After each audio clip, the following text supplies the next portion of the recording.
coming up your side. I can't see any questions either. Yeah. Let me see. I have them here anyway. You're recording. Okay. Do you see that your side, the recording policy? Yeah. You see that, Catherine? Yeah. This meeting is being recorded. Yeah. You IT experts. Well, whatever about me, Catherine, you. Definitely. Go on. While we're still motoring. Hello, ladies. How are you? Hello. Hi, Sinead. How are you? We're good. Today I have the pleasure to chat to Mags and Catherine from Wonder Creche in Athlone, and we're going to talk all about early learning and childcare. And they are the manager and owner of a private setting in Athlone. Am I right? That's right. That's correct. Okay. And how many children are you responsible for there altogether? How many have I in the books now? Is it 69, 70? Yes. I think. Yeah, around 70. And you provide all the schemes, NCS, CCSP, Tech, the whole shebang. Yes. Whole shebang. Okay, that's excellent. And how long are you there? I remember, Mags, I was lucky I got up to visit your service pre-COVID, and you were showing me where you started off out the back of the house. The fabulous service you have now. Yeah. Back. So how long have you been providing childcare? 21 years now. Yeah. We started like that out, as we said, out in the back, because I think that was when my fifth one came along, wasn't it, Rosita? And had about 16 kids. Yeah, out there, and it grew and grew and grew, and we were adding on bits and whatever, And they were all family kids too, nearly, and cousins and that type of thing. It just grew from that, neighbours. Yeah. Great how, like, once you get one in the door, you seem to keep them coming all along. Yeah. So what has been the biggest challenge in the provision of early learning and childcare, we'd say, that you have seen over them 21 years? Oh, I suppose now, it really has changed so much over the years, and I suppose the level of bureaucracy and administration, which is involved today now, is huge, It's, and it kind of I suppose, it really is takes up so much time, and that and does, in a sense, like you're trying to then work with the children and do the programs and all. It's very the paperwork alone is so time consuming, and the kids lose out when you're so tied. Now there is fabulous apps coming on stream. We're linked in with Teach Cloud ourselves, and it's just, they're fabulous because it gives us a little bit more time, in the sense that you're not trying to catch up all the time with paperwork. It's easier access to that works. But as far as COVID is concerned, the pod system, came into place, and the reduced number of kids and the movement of staff has been a big thing over the last year. The way you can't move your staff, and it's been very challenging for us to kind of, and even with COVID, if anybody has gone out, staffing it has been just a nightmare. Relief staff.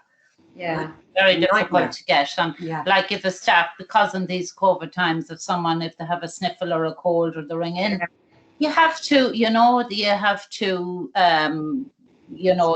go and be tested and whatever. And then you're trying to, get that room covered. Luckily, I'm here, and we have a good relief panel ourselves, but it's still very challenging. It's still. And I know from talking to some services, and you do. Some services have had even to close for some days because of this issue, because they can't get cover. And do you find that then challenging on trying to support the staff that are there, because they're worried about work, they're worried about their family, they're worried about their children, they're worried about providing the care for children. So it's extra additional stress and support that you have to provide.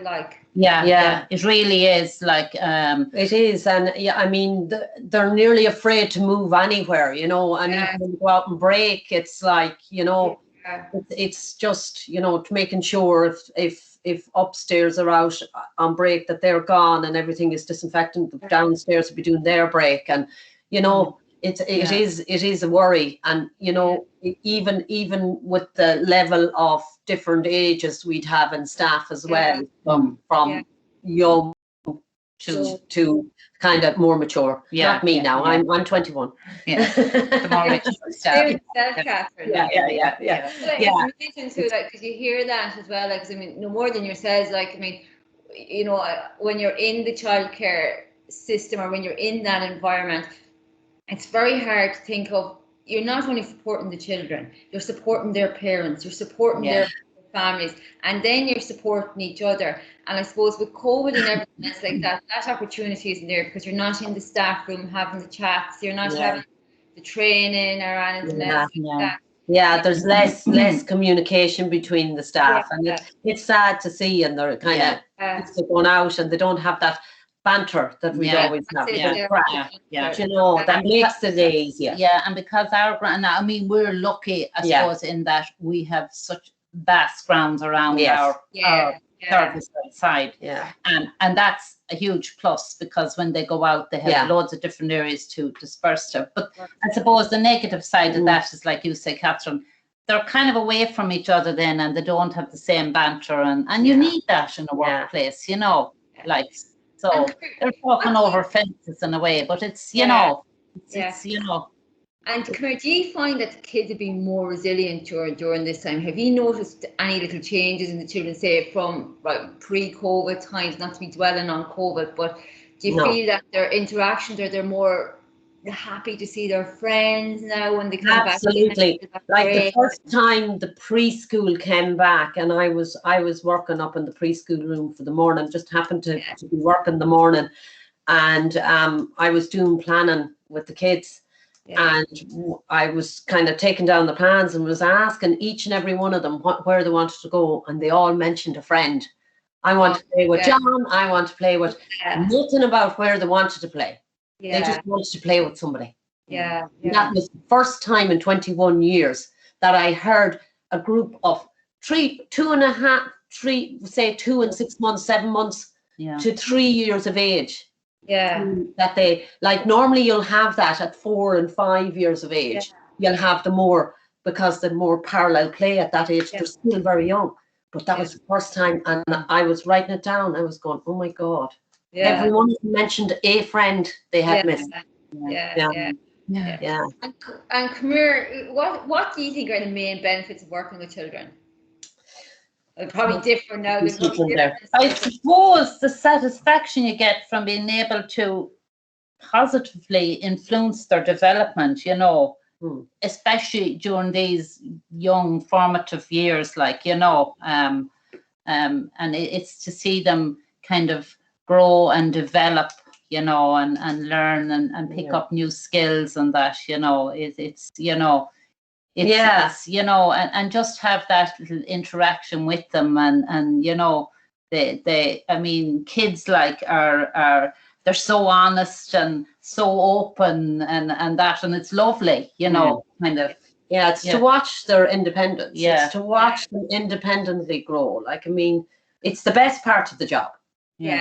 For me, that is the best part of my day, is to see how happy and content, and you know, see them care when you're caring for them, see them how the stages of development comes on, and how they grow independently and become competent, you know, learners. It's lovely, and it's even and that's brilliant with them all. But then when you have a child with difficulties, with challenges, and there's great supports that come in to help us with that, you know, aims and all of that. So it's very rewarding. You do see them, you know, improve, and especially if you have a child that doesn't have much speech, and to hear them say the words, or to, like, even yesterday, the one little boy,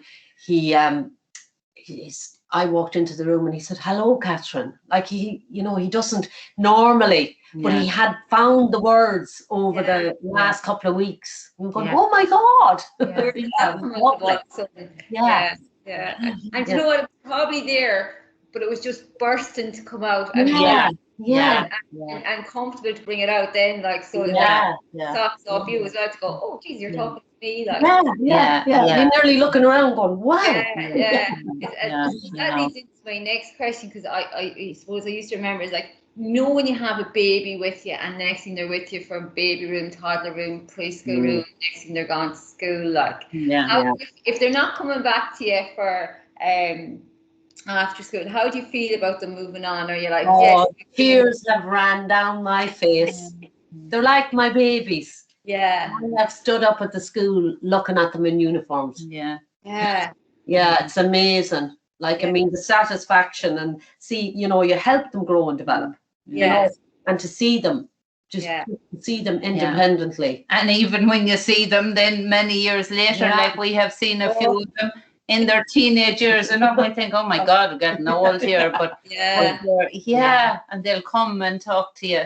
I remember I had that from when, like, I mean, my first job, we'd say, in the early years, and I went back to Sligo to do the degree. I went back part-time, and I remember I was walking down the hall, I seen this young fellow coming towards me, and I was like going, Jesus, that's not who I think it is. And he was like looking at me, and he's like going, is that you, Sinead, from Kindercare? And I went, yeah. And he was like, I was like going, he says, oh yeah, I'm in my first year of engineering now. And I was like, oh my God, yeah. And he said, you think they don't remind you or whatever, I was like that, but they do remember you. You know, they say, oh, that's your first teacher in wonder years, or that, you know, but you do be sometimes walking around going, oh God, please, what am I doing still?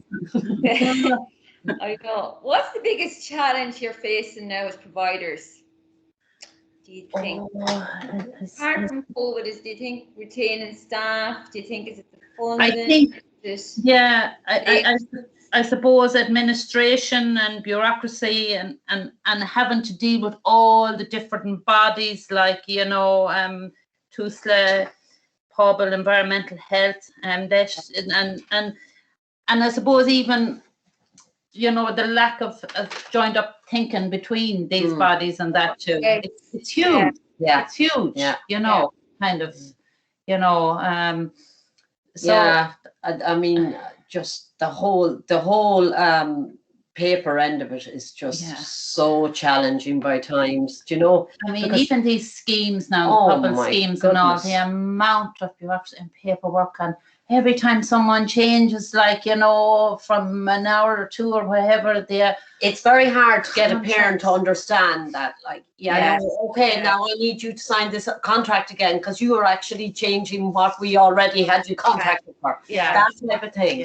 They're kind of looking at you going, what? I just signed that. Do you know?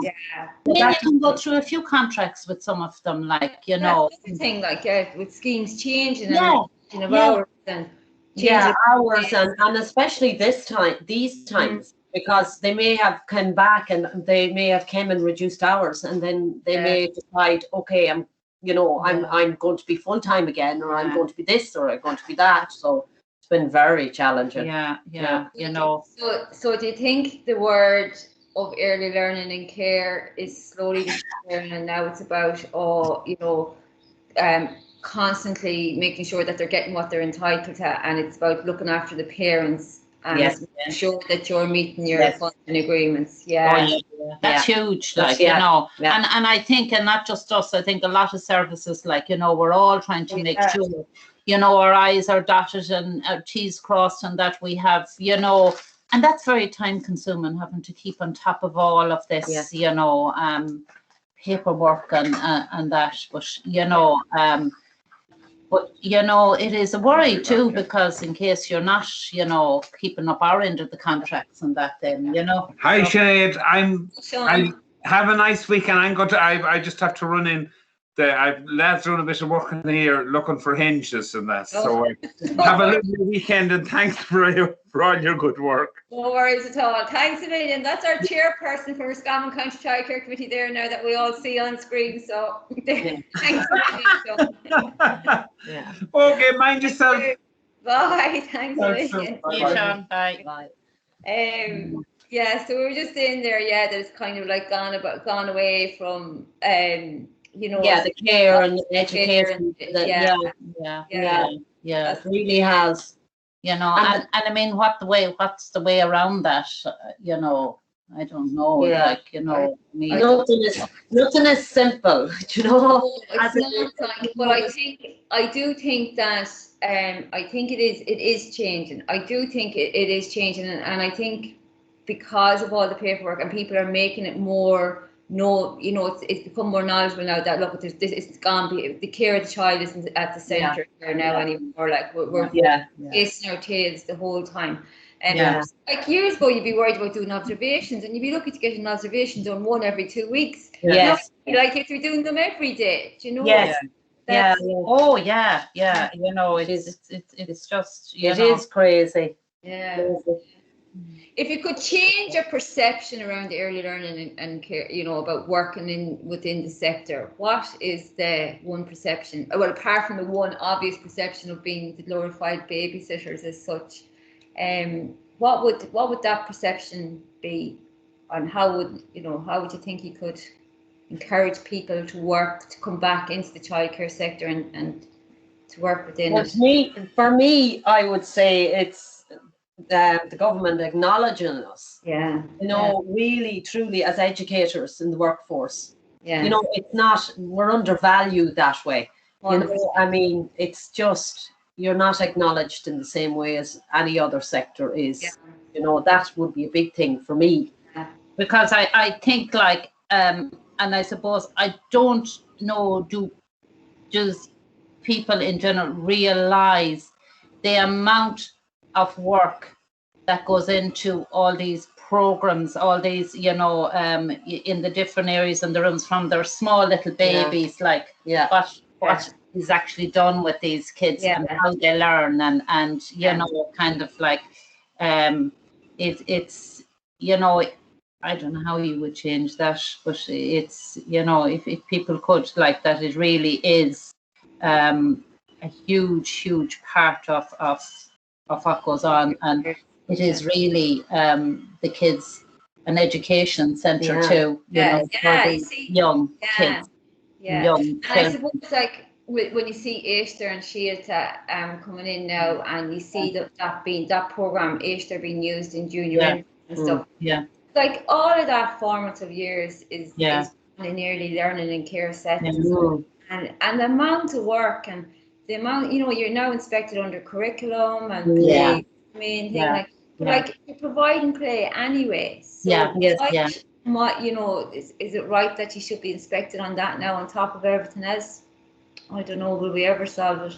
I don't know, Sinead. It's hard to know. Like, I mean, but I just don't think, Catherine, going back to it again, and I know when I go and I look at the programs and you see the little things that people really realize the amount of work that goes into educating these little, in those formative years. And from all the, like, say, from the baby room up. Like, like, I mean, huge learning, massive learning.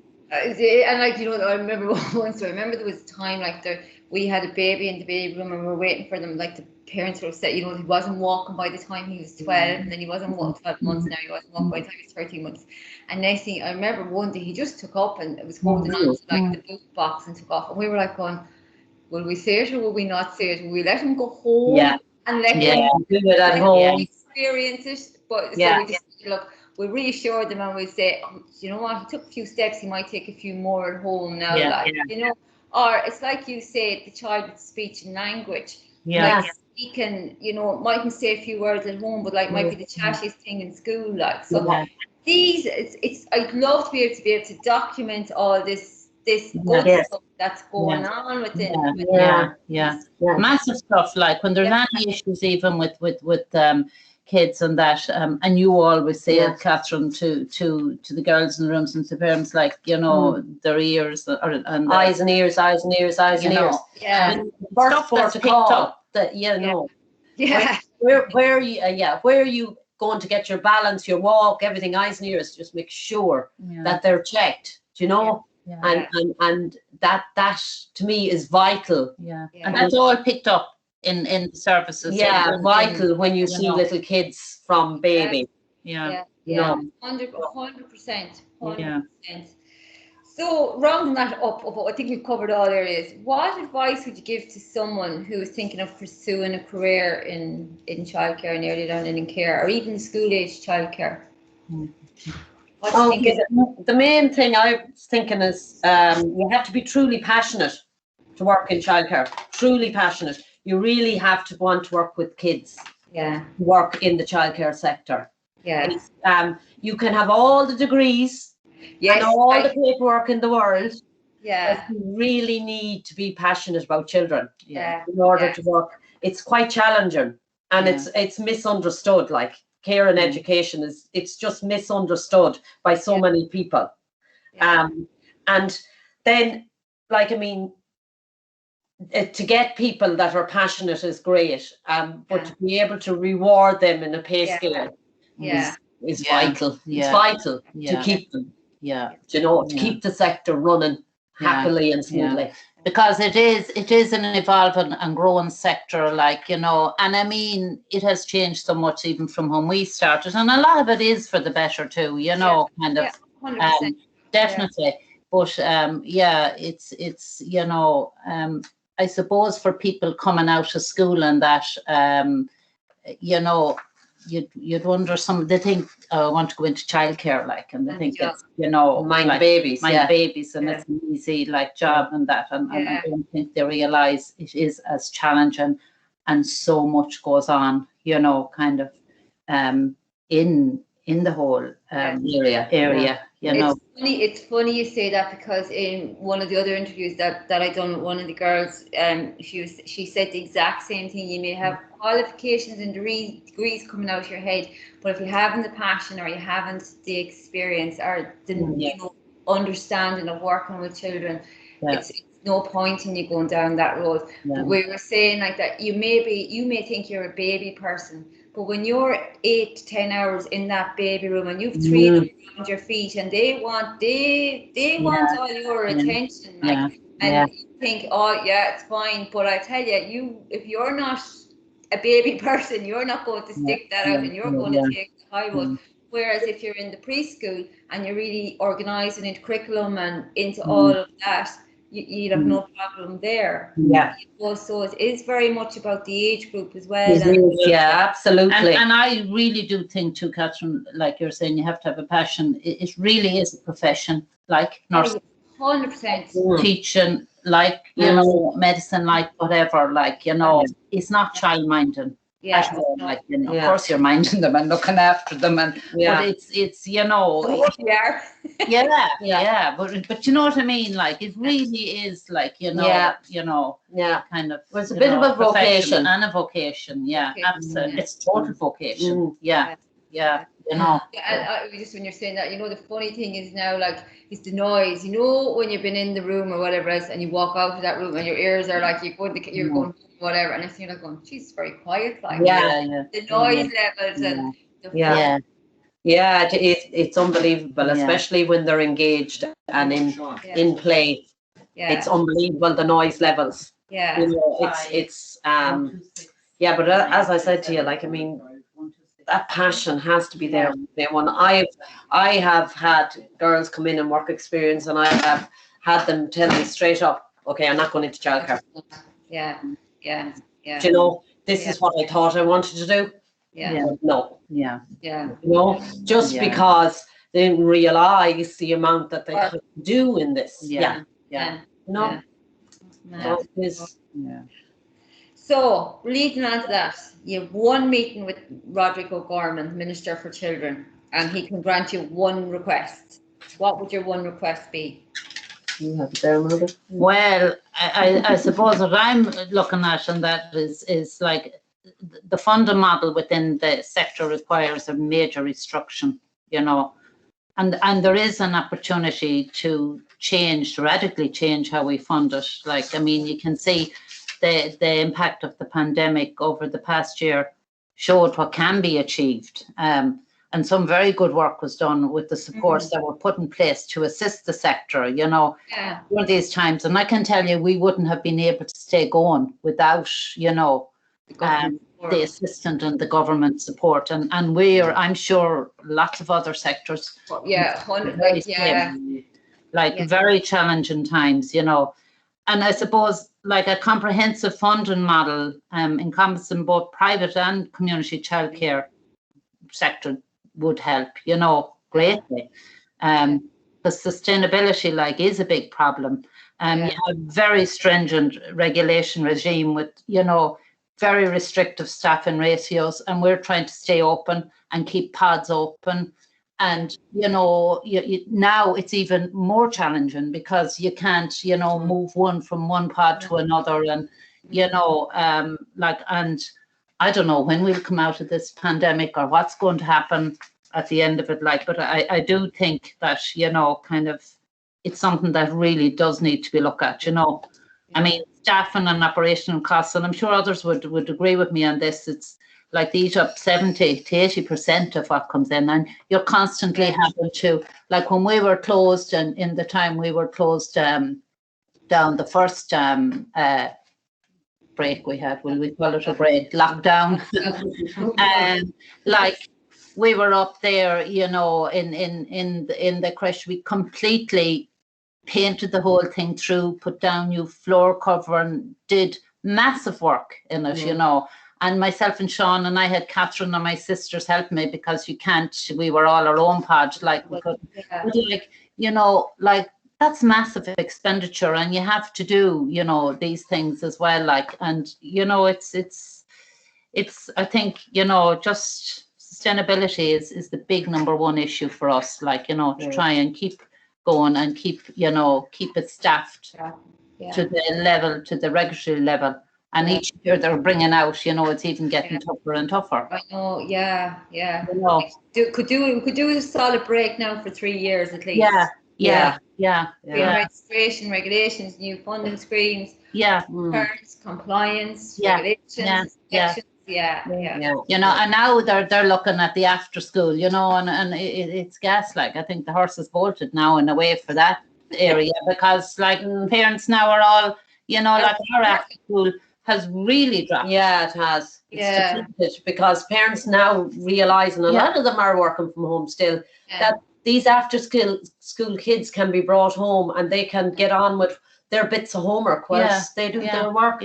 They're not the ones that are the problem to them. So they have figured that out and said, okay, we can save here now. I mean, and here the government is looking to regulate it all now. It's a little bit late. Especially even around holidays like Easter. There was zero attendance from after school. Zero attendance. 6 in one day. We were 76, over Easter. One day. And it's very hard, and staff there. How do you sustain that or keep that, going? And then again, of course, from the girls' point of view, I would say the pay scale would be a big thing that they would ask the government. The pay scale is a big thing for them, and even the support and money towards doing their degrees if they're passionate about going on, from their point of view. And we as employers would welcome that too. Absolutely. It's just, I suppose they always felt undervalued, and an awful lot ran out of the sector because of that. That's 100% it. That's it. It's just that. It's funny because when I was just having the chat with other services as well, all this talk around COVID and everything else and frontline workers, but more of the childcare providers, childcare employees, they were all frontline workers, are still. And not one job has any of us got. Not one job, no. You hear all about teachers and doctors and the nurses and the shops, but very little did you hear on. You put the 6 o'clock news on, you go, and childcare providers have been opened up, and they're taking children in and they're supporting the country, keeping going. But yet, no recognition is something. The minister did send out the letter of thanks and whatever else like that. But I do think it's a total revamp. Just that bit of recognition of professionalism. That's all. Absolutely. And I mean, when you think of it not one, and parents couldn't go back to work without the childcare sector. Just above all sectors, they need the childcare sector to mind their kids, even those who are working from home. Yeah, even all sectors. From the day that we opened the doors back in June, those kids have been all around our legs. Yeah. They have been crawling up. Yeah. They can't help it. Not from a very young age, they just can't help it. Yeah, and you can't, if a child is crying, how do you not? No, you can't. You walk, you can't do it. You can't. Not if you're passionate about childcare. Not if you're passionate about childcare. Which you just can't. You just couldn't do that, no matter how hard or what way you're programmed. Like, so you are essentially, frontline workers. You're the same as our nurses, I think, in the hospitals. Absolutely. Yeah. I really do think that. Yeah. So, so where we go from here, Sinead? Where do we go from here? Yeah. I don't know, but hopefully now everybody, I'm just really thankful for you for joining me for the chat today, and I think we are getting our message out there. I think we are sharing our experiences, and I think as well the sector has found its voice. Yeah. I think we're not willing to stand back or sit down and go, no, it's not okay to treat us like that, and it's not okay for us to be not paid a living wage. We've got degrees, we've got qualifications, we're the same as anyone else out there. So I do think I have my fingers crossed. If I had a meeting with Roger O'Gorman, I know what I'd be saying to him, but then I could be sacked. So that's something I have to think about. But I know it is. I think the last year has proven how important the sector is, and I really, really hope and have my fingers crossed that. Yeah, and it is sad to think that something like this has to prove how valued, that you need something like this for people to realise, oh God, we really do need childcare. We really do need our kids minded so we can work. Yeah. Right, ladies, it's 3:20. I'm going to let you go and try. I'll filter our faces and make us all nice and pretty. Yeah, do. I still love that sign, women in need of excitement behind. Thanks a million for joining us, and thank you. All right, bye. Bye. Thanks a million. Bye. Thanks. Bye.